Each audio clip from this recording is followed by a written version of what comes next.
1장 12절로 22절 말씀입니다. 고린도후서 1장 12절로 22절 말씀.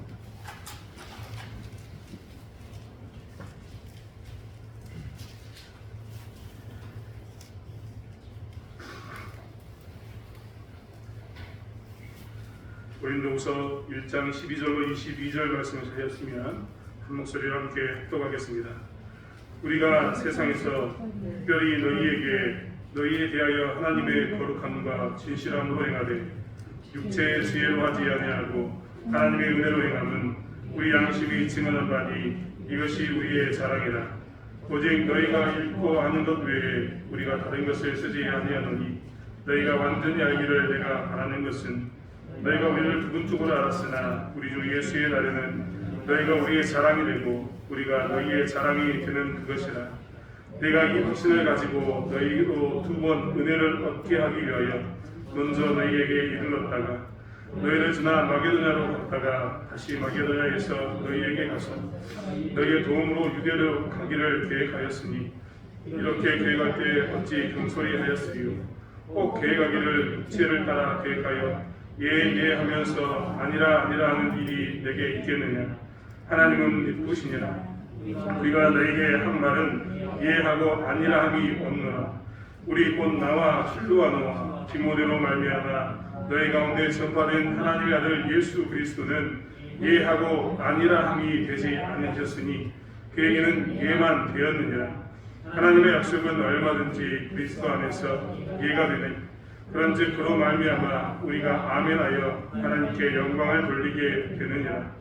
우리를 너희와 함께 그리스도 안에서 굳건하게 하시고 우리에게 기름을 부으신 이는 하나님이시니 그가 또한 우리에게 인치시고 보증으로 우리 마음에 성령을 주셨느냐. 아멘.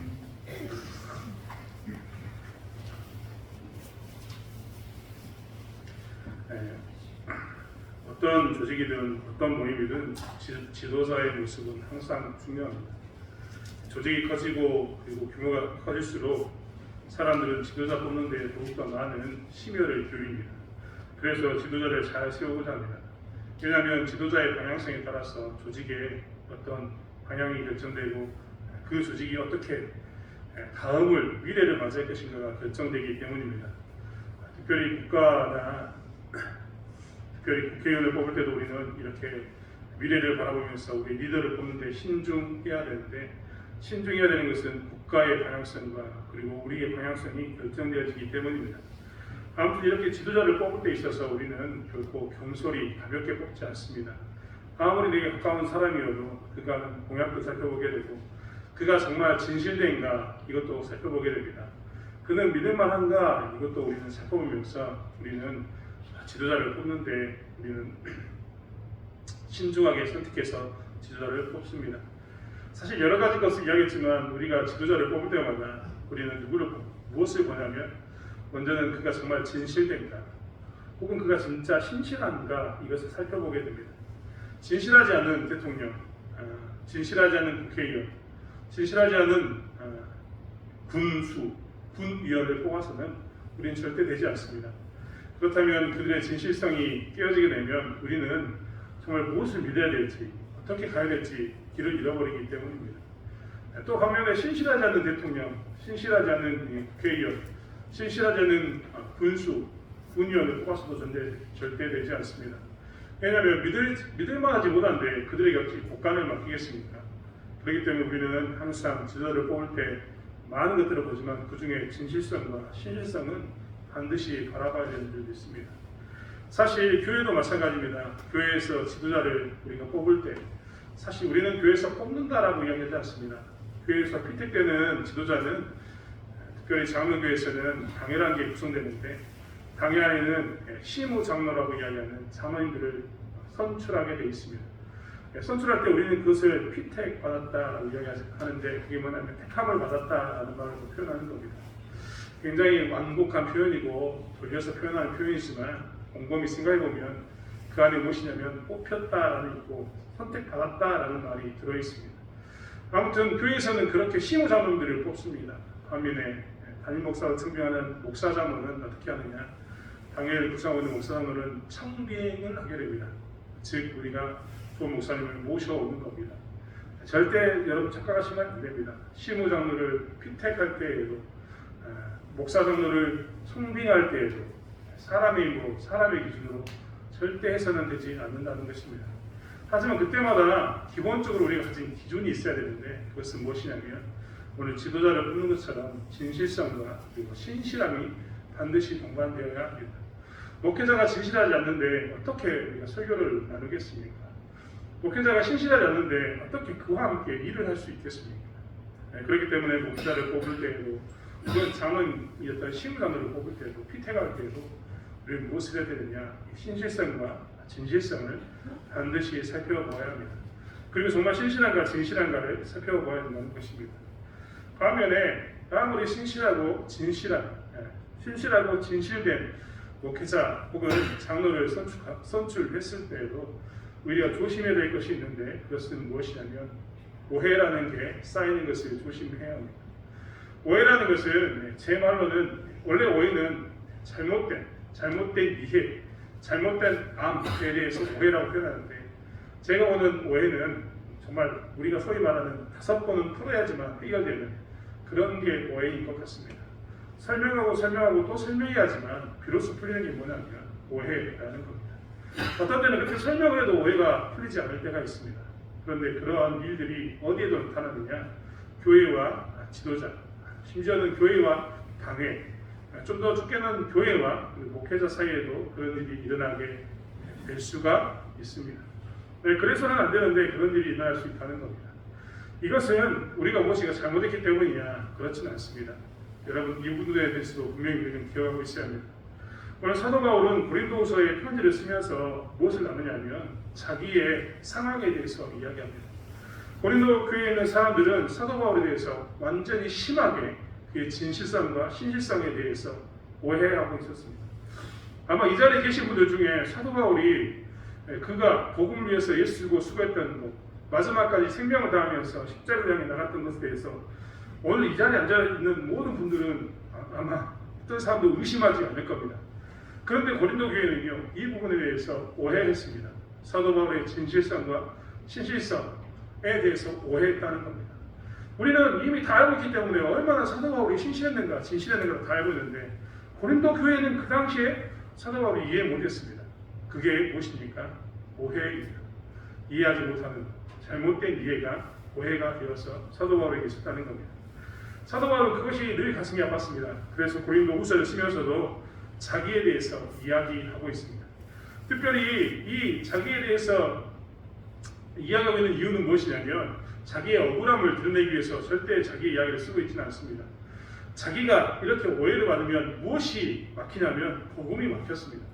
그래서 무엇을 하냐면 자기는 복음 안에서 복음을 전하기 위해서 사도 바울은 자기가 지금 처한 상황 가운데서 오해받는 것을 하나씩 풀어서 설명했던 겁니다.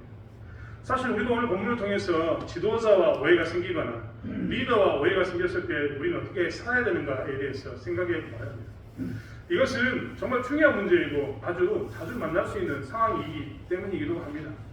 사실 그렇지 않습니까? 관계가 좋으면 오해가 생길 리가 없습니다. 아주 정말 서로 좋은 사이가 있으면 오해가 생길 이유가 없죠. 그런데 사실 관계가 좀 서운해지면, 즉 뭔가 좀 섭섭한 마음이 들려고 하면 그때 무엇이 생기느냐? 오해가 생깁니다. 더욱더 뜨겁게 사랑하고 있는 관계는요, 오해하지 않습니다. 그런 문제에 대해서 그럴 수도 있지라고 이야기해서 풍부합니다. 하지만 좀 관계가 느슨해지면 그때 무엇이 드느냐? 섭섭함이 생깁니다. 그리고 그 섭섭함에는 반드시 무엇이 드느냐? 사랑이 식어졌을 때 오해라는 것이 생기기도 합니다. 사실 그렇기 때문에 우리는 이 지도자와 교회 그리고 당회와 교회 이런 부분에 있어서 이런 오해가 쌓였을 때 우리는 어떻게 해야 되는가에 대해서 분명히 기준을 삼고 나가야 합니다.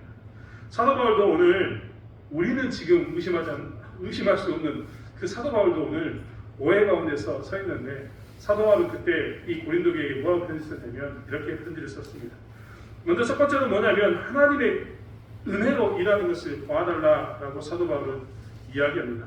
오늘 본문의 12절의 말씀에도 보면 사도 바울은 뭐라고 얘기하냐면 내가 거룩함과 진실함으로 행하되 육체의 지혜로 하지 아니하고 하나님의 은혜로 행함은이라고 표현하면서 그는 무엇을 가지고 살았냐면 하나님의 은혜를 가지고 일했음을 이야기합니다. 하나님의 은혜로 일한다는 것입니다. 사실 이런 서로 A라는 당사자와 B라는 당사자가 서로 오해가 생겼을 때, 지도자와 교회가 오해가 생겼을 때, 장로님들과 교회가 오해가 생겼을 때, 혹은 구역 안에서 혹은 각 기관에서 지도자와 오해가 생겼을 때 우리는 꼭 한 가지를 기억해야 되는데 그것이 무엇이냐면 지금 우리는 하나님의 은혜로 일하고 있다는 것을 꼭 기억해야 된다는 겁니다. 하나님의 은혜로 일한다 이 말을 하면 그저 서로 허허허 하면서 이해하자 이런 이야기가 절대 아닙니다. 사실 사도 바울이 이야기했던 것처럼 사도 바울은 아예 고백하고 있습니다. 내 삶에 대해서 내가 하나님의 은혜로 살고 있지만 너의 삶, 특별히 고린도 교회 너희들은 지금 내가 어떻게 하나님의 은혜로 지금 내가 살고 있는지를 다 알지 못한다. 너희들은 지금 어떻게 한다? 부분적으로 안다라고 이야기합니다. 14절에도 그래서 너희가 우리를 부분적으로 알았으나라고 표현합니다. 즉 지금 모든 사람들은 하나님의 은혜로 일을 하고 있지만 서로에 대해서 다 알 수가 없습니다. 사람 마음이 물질보다 더 복잡하고 정말 어려워서 이런 게 아니라 하나님의 은혜로 일하고 있는데 그 가운데 무엇이 필요하냐면 오해가 셀 때 나만 하나님의 은혜로 일한다는 것이 아니라 그도 하나님의 은혜로 일한다는 것을 꼭 고백하고 살아야 되는 것입니다. 사실 하나님의 은혜로 일하는 것을 기억하라 라는 말은 바로 여기에 있습니다. 우리는 그 사람에 대해서 다 알지 못합니다. 그 사람에 대해서 다 이해하지 못하는 겁니다. 여러분 만약 오늘날 이 강대상에 모세가 왔습니다. 모세가 와서 이 땅에서 목회를 하고 사역을 한다면 여러분 모세는 이 땅에서 오해받지 않을까요? 네, 그렇지 않습니다. 모세도 이스라엘 백성들에게 여러 번 죽을 뻔합니다. 여러분이 잘 알고 있는 다윗이 이 자리에 강대상에 와서 목회자로 서 있다라고 이야기해 보십시오. 여러분의 지도자로 서 있다라고 이야기해 보십시오. 그 다윗이 이런 문제가 생기지 않을까요? 네, 다윗도 그와 함께 있던 아둘람 공동체에서 죽일 뻔한 일을 경험하게 됩니다. 그가 분명히 다른 곳에서 전투를 하고 돌아왔는데 가족들이 다 사라졌습니다. 납치당한 거죠. 그때 주변에 있는 사람들은 다 이것이 다윗의 탓이라고 이야기하면서 그를 죽이려고 했습니다. 다윗이 분명히 하나님 뜻 가운데 서 있음에도 불구하고 그들은 그렇게 행했던 겁니다. 아무튼 이 땅에 모세가 와도 다윗이 와도 이 땅에서 우리는 무엇을 볼 수밖에 없냐면 이렇게 서로 오해에 쌓이는 상황 가운데 놓일 수도 있고 그런 한계에 직면할 수밖에 없습니다. 그 속을 일일이 다 알 수 없습니다. 모든 것을 다 이해할 수 없는 거죠. 그때마다 우리는 무엇을 해야 되냐면 하나님 안에서 우리가 하나님의 은혜로 살아가는 것을 꼭 고백하고 살아야 합니다. 즉 어떤 지도자의 진실성이 의심되고 지도자의 그 방향성이 의심되었을 때 우리는 생각도 해야 되지만 그때마다 뭘 해야 되냐면 우리는 하나님의 은혜로 일하는 사람, 나도 그도 하나님의 은혜로 일하는 사람인 것을 기억해야 합니다. 특별히 의견이 상충될 때 우리는 나는 하나님의 은혜로 일하는데 저 사람은 하나님의 은혜로 일하지 않는다라고 생각합니다. 하지만 그것은 착각입니다. 여러분 회의를 할 때도요 서로 반대되는 의견을 내고 있지만 그 두 사람이 교회를 망하라고 반대되는 의견을 내고 있나요? 그렇지 않습니다. 재직이나 공동회의를 통해서 혹은 다른 일을 통해서 우리가 다른 의견이 서로 나와서 한 자리에서 같은 문제에 대해서 다른 의견이 나오지만 그 모든 다른 의견은 무엇입니까? 교회를 이해하는 마음이지 교회를 해하는 마음은 절대 없습니다. 그런데 서로 어떻게 되냐면 너는 나와 의견이 다르기 때문에 나와 반대된다고 얘기하면서 감정이 상합니다. 그럴 때 조심해야 되는 겁니다. 왜냐하면 그도 하나님의 은혜로 서 있는 거고 나도 하나님의 은혜로 서 있기 때문입니다. 지도자도 하나님의 은혜로 서 있고 그 다음에 교회도 하나님의 은혜로 서 있는 겁니다. 이러면서 어떻게 됩니까? 우리가 하나님 안에 있음을 고백하면서 서로 용인하고 품는 것 그것이 오해받았을 때 가장 먼저 필요한 것 중에 하나입니다. 사실 여러분 지도자가요 만약에 실수했다라고 쳐도요 정말 실수했습니다. 그렇다고 쳐도 우리는 어떤 때는 무엇을 해야 되냐면 그를 인정하고 살아야 합니다. 그 또한 하나님의 은혜로 일하는 사람인 것을 인정하고 살아야 된다는 것입니다. 우리가 살아가고 있는 이제 본이 되신 한경직 목사님이 계십니다.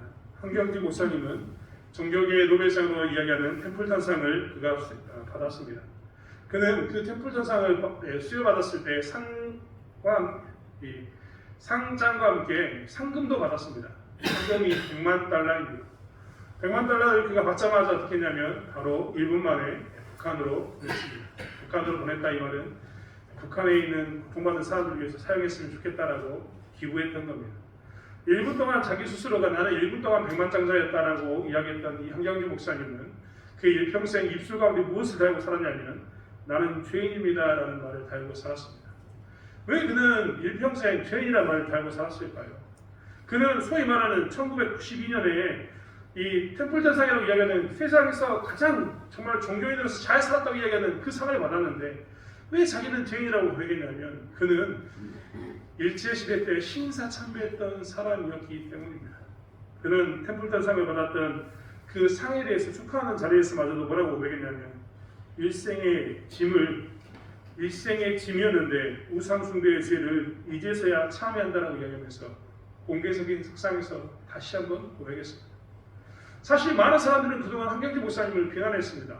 저 사람 우상숭배했다. 저 사람은 두기철 목사님처럼 순교당하는 신앙을 지켜야 될 그런 높은 지위에 있는 사람이었는데 이 사람은 오히려 우상숭배를 하면서 지금 교회의 지도자가 되어서 잘 산다라고 생각하면서 조롱하고 비난하는 사람들이 굉장히 많았습니다. 그런데 그의 고백을 들어보면 그는 일평생 그것이 짐이 되어서 뭐라고 고백했냐면 나는 죄인 나를 고백하고 살았습니다. 심지어는 기회가 되면 어떤 상을 받는 자리에서든지 그는 기회가 되면 나는 참여합니다. 나는 참여합니다. 내가 우상 숭배했던 것을 참여합니다라고 일평생 고백하고 살았습니다. 여러분 우리는 이것을 꼭 기억해야 합니다.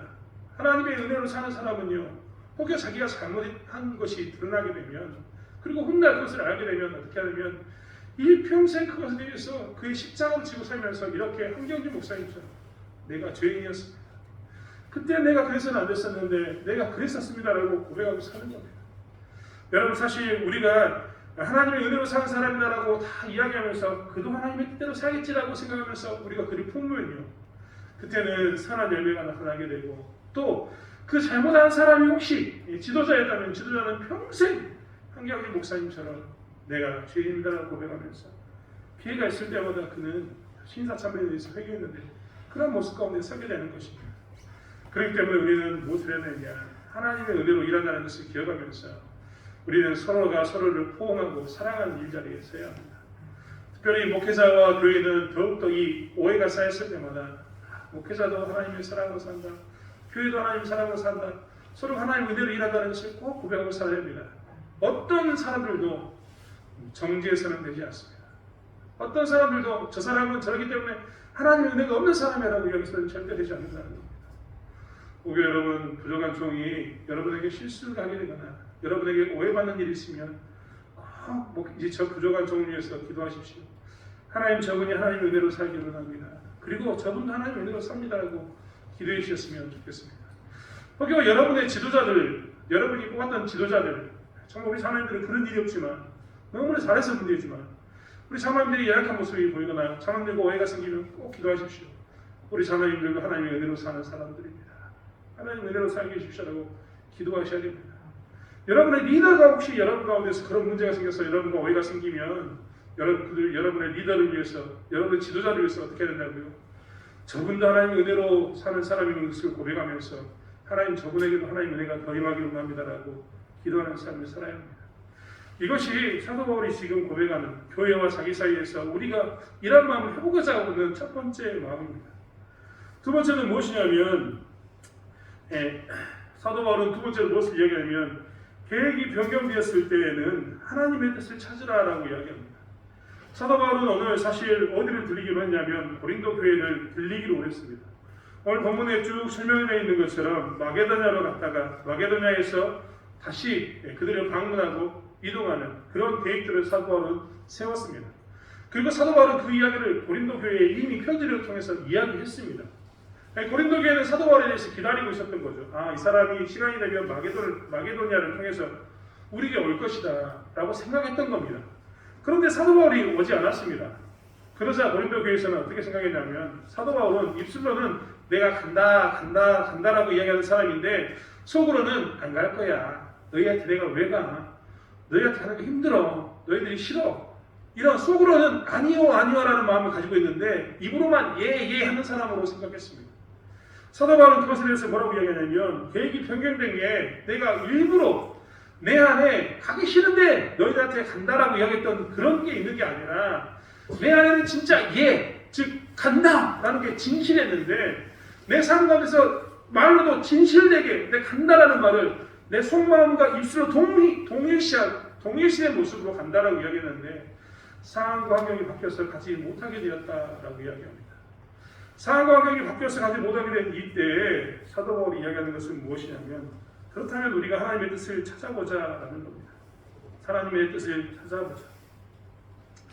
이루어지지 않은 일에 대해서, 계획이 틀어진 일에 대해서 우리는 왜 계획이 틀어졌느냐, 일부러 그런 것은 아니야, 네 마음속에 하기 싫었으니까 지금 하지 않은 것 아니냐라고 생각할 수 있는데, 그때마다 하나님의 계획을 살펴보자는 겁니다. 왜 하나님께서는, 역사의 주관자이신 하나님께서는 이 계획을 트셨는가를 살펴보는 것이 사실 신앙인의 자세이기 때문입니다. 여러분, 계획이 틀어졌을 때 꼭 그것이 나쁜 일일까요? 계획이 틀어지면 그것이 꼭 잘못된 일일까요? 어떤 때는 하나님께서는 계획을 틀어서 우리가 그 길을 못 가게 하심으로 우리에게 선한 일을 행할 때가 있습니다. 발람과 발락의 사건을 통해서 우리가 알고 있지 않습니까? 이 나귀가, 하나님의 뜻을 아는 나귀가 길을 틀어막습니다. 가지 않는다라고 이야기합니다. 왜 그럴까요? 하나님의 뜻이 거기에 있지 않았기 때문에 그렇습니다. 계획은 그들에게 가는 게 계획이었지만, 하나님의 원래 이 계획은 가지 않는 것이 하나님의 계획을 원하시는 것이었기 때문에 나귀가 멈춰서서 주인에게 반응하는 일들이 이루어 나타났던 것입니다. 그러한 일은 우리의 삶 가운데서도 너무나 많습니다. 우리는 계획이 틀어지면 이것이 계획이 틀어졌기 때문에 잘못되었다, 무엇인가 문제가 있다라고 이야기하는데, 그 틀어진 계획이 오히려 훨씬 우리에게 유익할 때가 더 많다는 겁니다. 안토니오라는 사람이 있습니다. 안토니오 파블로라는 사람이 있었는데, 이 사람은 누구냐면, 이 사람은 그리스 사람입니다. 이 사람이 급한 일이 있어서 비행기를 타려고 비행기를 열심히 쫓아갔습니다. 에티오피아의 비행기를 반드시 탑승해야 되기 때문에 그는 탑승 직전까지 뛰어가서 탑승구에서 타려고 했습니다. 그런데 그가 타려는 순간 탑승구의 문이 닫혔습니다. 사정사정했습니다. 아직 출발하기 전이니까 문 한 번만 열어달라고 이야기했습니다. 하지만 비행기를 담당했던 사람은 문을 열어주지 않았습니다. 그리고 그 비행기는 그렇게 떠나버렸습니다. 그런데 6분 뒤에 에티오피아를 향해서 가고 있던 157명을 태웠던 비행기는 추락했습니다. 그리고 다 죽었습니다. 아까 얘기했던 안토니오 파블로라는 사람이 그것에 대해서 글을 남겼습니다. 내가 오늘 그 비행기를 탔다면 죽을 뻔했는데 내가 그 비행기를 타지 않음으로 인해서 살았다라고 말합니다.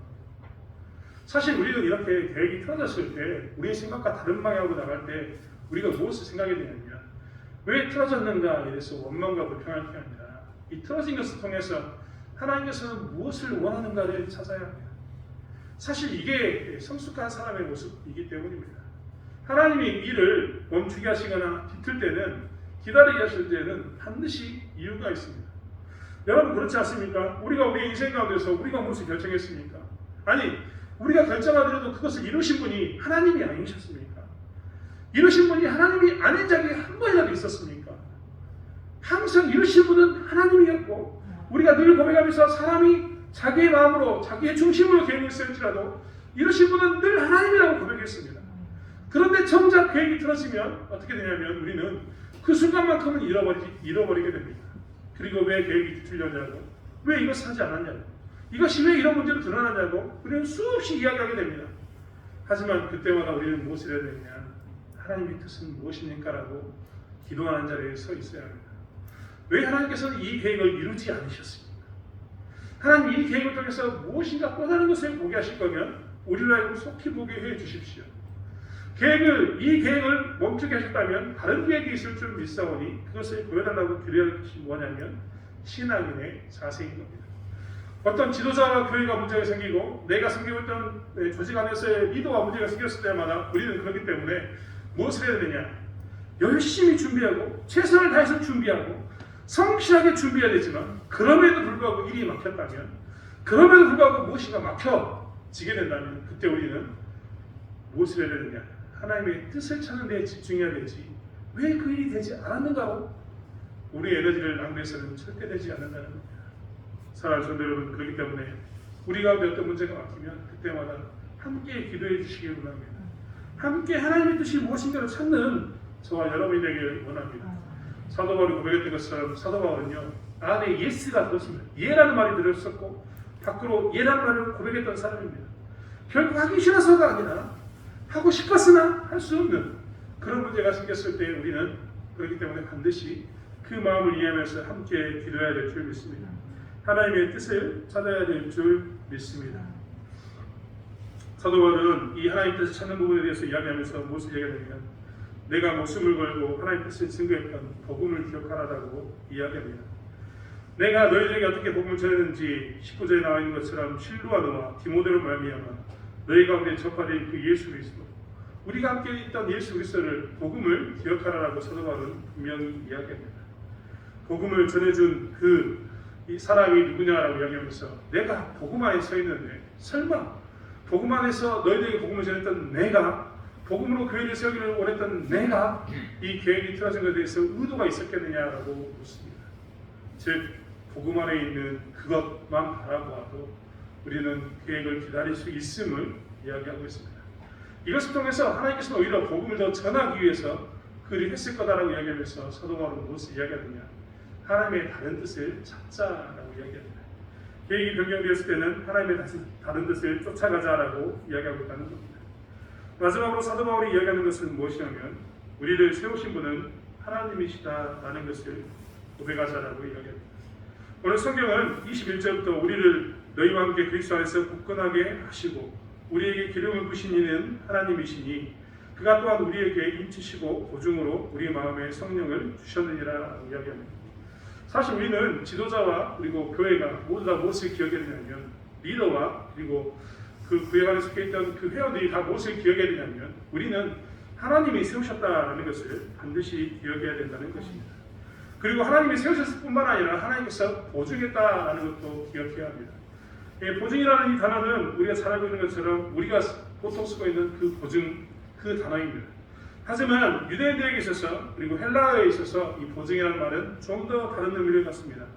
내가 무엇인가에 대해서 대가를 지불하겠노라고 책임지는 사람으로 나중에 문제가 생기면 전액을 보상하겠다.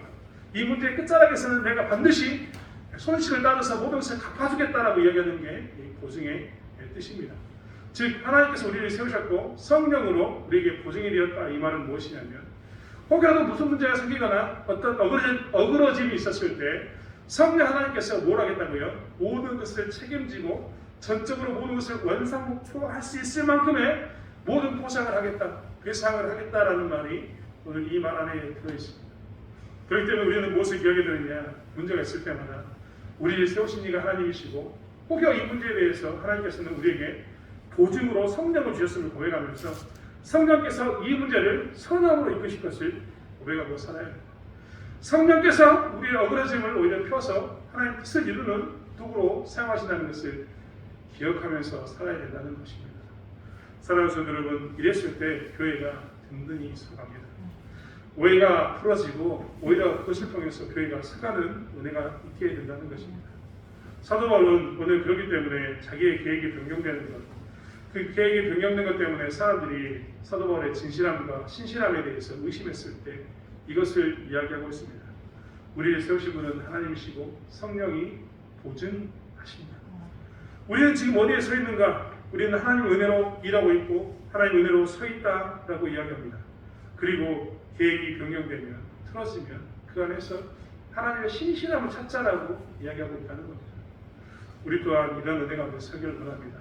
교회에 혹여라도 부족한 종에게 문제가 생기면 부족한 종과 오해가 생기면 여러분 반드시 하나님의 은혜로 서 있는 것 그리고 하나님의 뜻을 찾는 것 그리고 성령께서 세우셨음을 고백하는 은혜 가운데 서기를 바랍니다.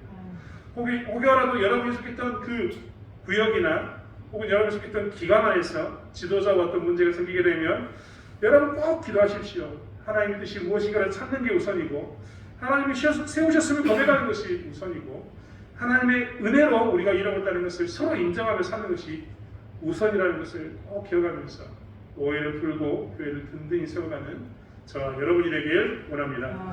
기도하겠습니다. 하나님, 우리는 주변 사람의 말과 상황에 따라서 오해라는 것을 하게 됩니다. 분명히 그가 복음을 향해서 진실되게 살았고 그가 복음을 위해서 자기의 모든 것을 투자했을지라도 오해가 생기면 그가 미워지고 그가 나와 함께하는 것을 거부하고 그를 밀어내는 것이 우리의 부족한 모습입니다. 하지만 아버지 하나님, 그러한 상황이 되었을 때 우리가 다시 한번 우리의 삶을 살펴보기 원합니다. 하나님, 특별히 하나님께서 우리를 세우셨음을 고백하게 도와주시고 우리의 보증인이 성령임을 고백할 수 있는 저희를 되게 도와주실 줄 믿습니다. 또한 아버지 하나님, 그러한 가운데서 하나님의 뜻을 찾는 저희를 되게 도와주시고 하나님께서 이것을 통해서 무엇을 이루고자 하는 것인지를 살펴보는 저희를 되게 도와주실 줄 믿습니다. 무엇보다도 그의 신앙에 대해서 기도하면서 그가 하나님의 은혜 가운데 일하는 사람이고 하나님의 은혜 가운데 서 있는 사람을 고백하며 나가는 저희를 될 수 있도록 붙잡아 주실 줄 믿습니다. 오해가 생겼을 때마다 이렇게 풀무를 내서 더욱더 사랑하고 더욱 하나님의 영광을 드러내고 더욱더 복음을 향해서 다른 박스라는 저희가 교회가 될 수 있도록 저희를 사용하여 주시옵소서. 감사드리며 예수님의 이름으로 기도드렸습니다. 아멘.